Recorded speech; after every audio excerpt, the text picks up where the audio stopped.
Well, the idea was actually pretty simple. It was my partner and I were sitting around Starbucks, typical startup story here, complaining about the amount of information that we were getting through Twitter feeds that we couldn't make sense out of.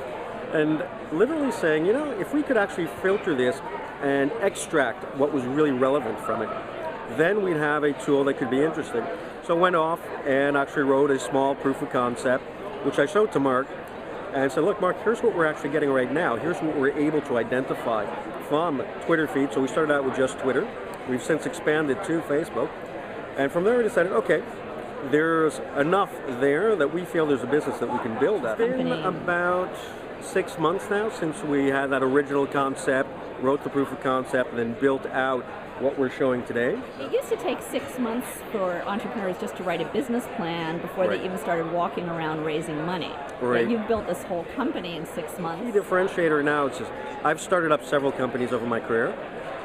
Say 10 years ago when you were starting up a company, you would have to invest in a colo, in a fairly large capital investment just to get going and have your infrastructure ready to be able to offer a web service. The key thing that's changed over the past few years is the existence of services like Amazon Web Services, which this is built on, that let you go and use only what you need and be able to scale very, very rapidly without having that direct capital investment cost.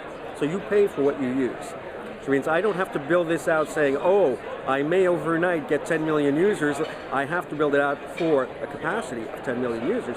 I build it out for the capacity I have today. As we see that the servers are getting overloaded, I add more servers into rotation, but just as I need them.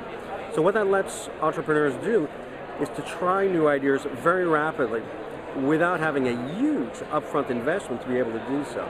So I think that favors a lot more innovation, a lot more ideas you would never have tried before because, well, am I going to go and put $500,000 worth of capital investment into this idea where I don't know that it's going to work? If I'm renting a server on Amazon Web Services today and it's costing me less than $100 a month to do this, I don't hesitate, I'll try it and we'll see. And then we can try it out, and as we get more and more momentum, we'll add on more servers and we'll grow our base. We can do this organically, which is actually pretty interesting. So it's a very, very different market from what it used to be, say, 10 years ago.